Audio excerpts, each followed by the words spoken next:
Hi, I'm Ashley, and 1 year ago I had a breast reduction. Here's my road to reduction. Welcome to episode 2, Paperwork Pending. In this episode, my goal is to walk through the referral process, the initial consult at my plastic surgeon, and dealing with insurance paperwork. I hope that my experiences will help someone, and I'm hoping to provide some resources for people who might be struggling with these. So, to pick up where we left off, I had realized there was a problem at PT with my thoracic spine, and that I needed to get a breast reduction to medically make my body better.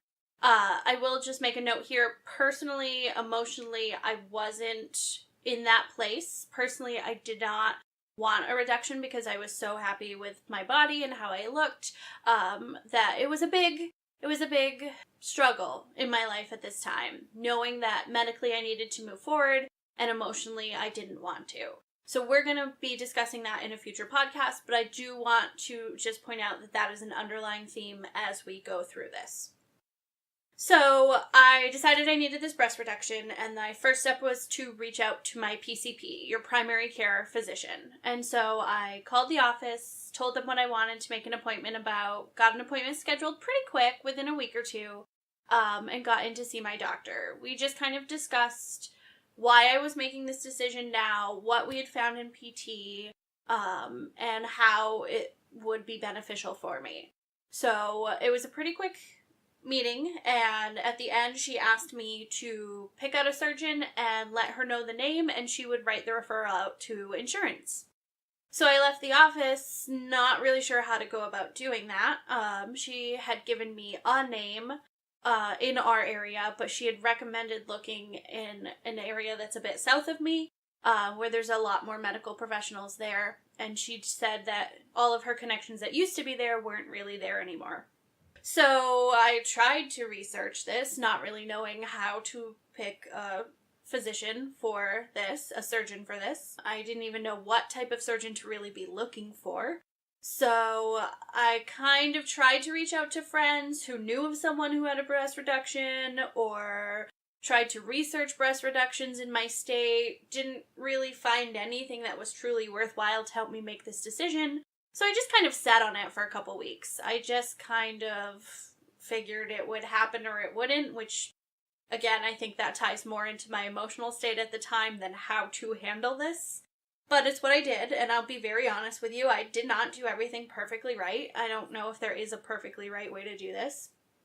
And so after a couple weeks, and I'd been talking it over with my close friends about how I have no clue how to do this, I was talking with a friend, and she asked if I had asked some of my doctors, because I have some medical issues, and I have more than just my PCP on my doctor team. And I was like, oh, I haven't even checked with my cardiologist to see if this is a safe surgery to have. And so that was my next step. I reached out to my cardiologist, and she said this surgery would not impact my heart condition at all, and that my heart condition wouldn't impact the surgery at all. So I was good to go. And then I reached back out to her and asked if she had any recommendations, because she's down in that area where there's a lot of that medical field going on. And after a few days, her office finally got back to me. They gave me one name that she really recommended. And so I reached out to that office just to see if they were accepting patients and to learn a little more about that surgeon. And they thankfully were accepting patients. And I looked up some reviews online, and they were super positive about this surgeon and this practice in general. So I gave the name to my doctor, and she wrote the referral. So now that office had the referral. They were waiting for insurance to approve the referral, which approval took just a little bit of time, and we were ready to make our first consult meeting. So before that, they sent me a bunch of paperwork to fill out, just getting medical history and the usual when you start a new doctor's office. And I brought all of that to my initial appointment, my consult, and they did like height, weight, all of the initial intake things, and then the doctor came in to sit with me. So he introduced himself, he talked about his history. The doctor that I chose is listed as a cosmetic surgeon, but that's not all that he does. And so he pointed out that that may look like he just does cosmetic surgery, but he has done so many of these reductions, and actually his website had a bunch of before and after photos, so I had been checking those out before I went, and they looked very natural, very well done. So if you can find pictures about your doctor, please do. And so he talked about what type of surgeries there are, the different ways to do the breast reduction, like the anchor method, the lollipop method. Those were the two big ones for me. Told me he was pretty sure, based on measurements he had done, that I would be an anchor method, which means that it would go around my nipple, down to the bottom of my breast, and then up underneath where they hang. It kind of looks like an anchor when you draw that out, so hence the name. And he said that because he is also a cosmetic surgeon, that the first part of the surgery he would really focus on getting the reduction, making sure everything is healthy and well done, and that when it came time to close, he would kind of switch into cosmetic mode and make sure that my scars were as minimal as possible and as pretty as possible. And as someone who really did not want the surgery emotionally, that was a huge relief because scars were a concern I had. My questions, I came into this appointment where I had so many questions, probably like 30 questions, honestly. He answered almost all of them during our conversation about the process and how the surgery looks and what happens after. So the biggest question I had was, do I have to pick my own size? Because here I am, content with my body, except my body is hurting me at this point. How do I pick a smaller size when I'm content with what I have? And how do I know what size to pick? Because I had spent years thinking I was a double D when I was not a double D. I was an I. So I have no concept of what a true C-D cup is at this point. So thankfully he told me that they work on making you proportional. And when I heard those words, I really wanted to cry because that was a huge relief that I didn't have to make this decision. He said he would take all of the measurements we'd done, and we had done a lot of measurements at this appointment, around my rib cage, up over my shoulders, across my breasts, up and down. I mean, so many measurements. And he said he would take all of those, and there's a formula, and he sat down and did the numbers and told me it would be about around 3 pounds taken off to make me proportional.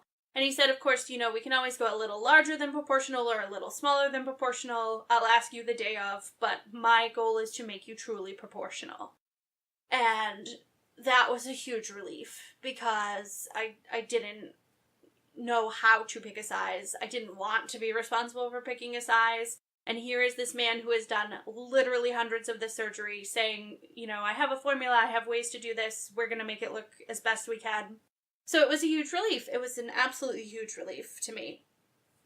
So throughout this process, you know, it was a bit overwhelming at different phases just dealing with paperwork. There was all the intake paperwork for that, and then it gets shipped off to insurance. And here's where the title really comes in, paperwork pending.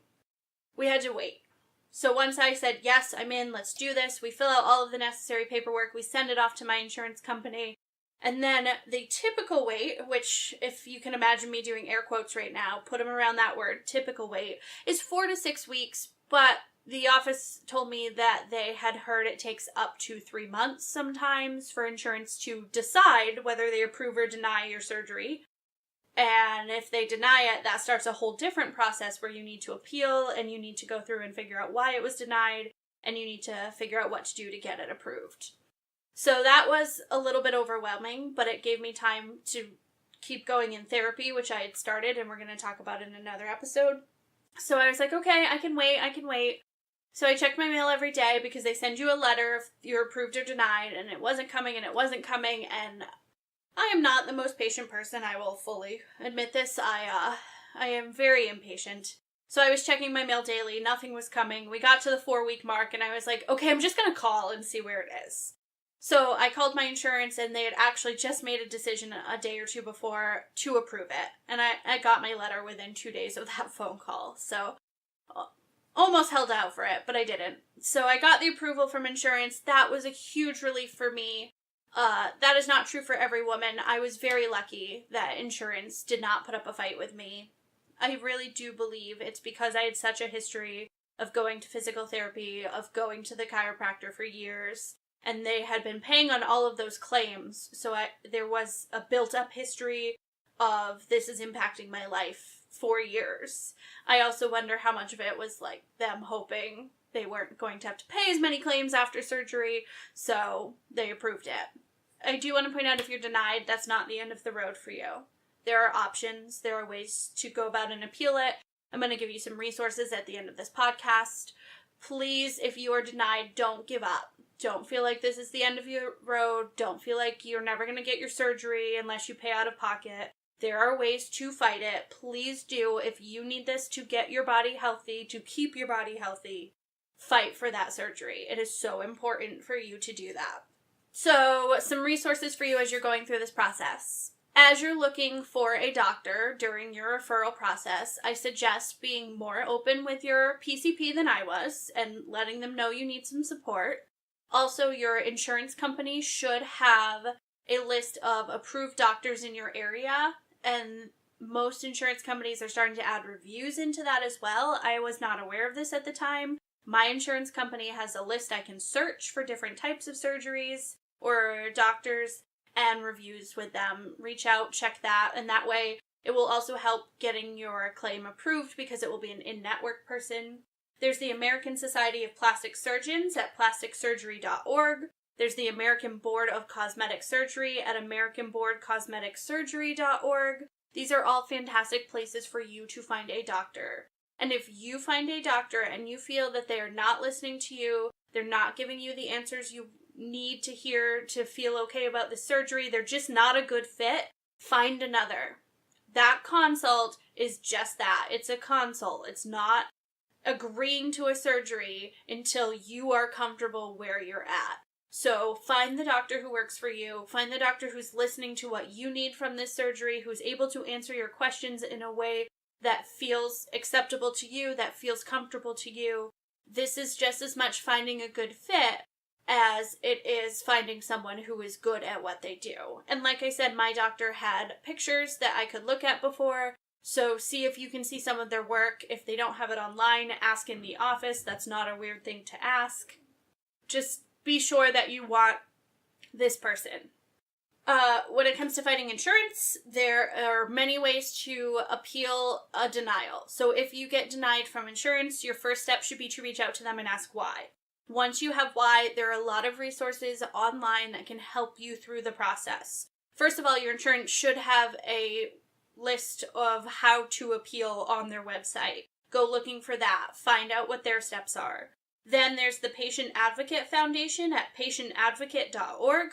They have some fantastic resources. Healthcare.com or healthcare.gov has a how-to on how to appeal insurance denials, and they've got some great resources over there.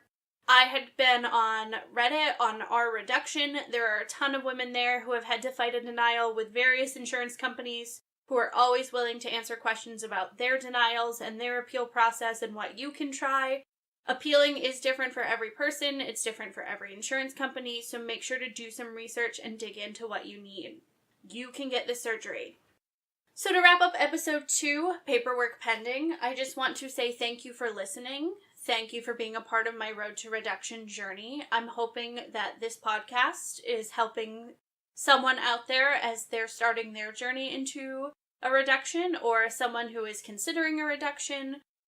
If you want to help spread the word to women you know who are getting a reduction, that would be fantastic. If you want to ask questions of me, communicate with me in any way, I'm on Twitter at @roadtoreduction.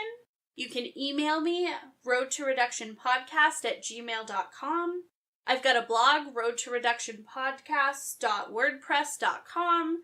There's also a YouTube channel, Road to Reduction is the name of it.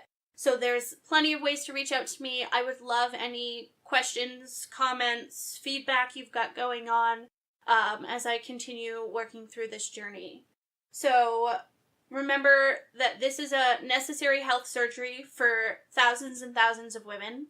I want you to remember that although there is a stigma that this is primarily cosmetic, it was not for me, and it is not for many women. And if you are someone who is considering this, if you are someone who maybe needs it like I did, and you don't want it emotionally, I want you to know you are not alone in this journey, even though we don't tend to talk about this. in our society that there are thousands of women doing this. You are not alone. There is someone out there who understands, and if you want that person to be me, feel free to reach out, but also reach out to your friends and your family and have conversations with them about this, because this is a huge thing in your life, and it is for your health, and it is medically necessary, and it's not something to hide from the world or be ashamed of. Make sure you are getting the support you need as you go through this. So again, I just want to thank everybody for listening. I'm Ashley. 1 year ago, I had a breast reduction, and thanks for joining me on my road to reduction. Music is Like Music CDK Mix by CDK, copyright 2013. It's licensed under the Creative Commons Attribution Share Alike license.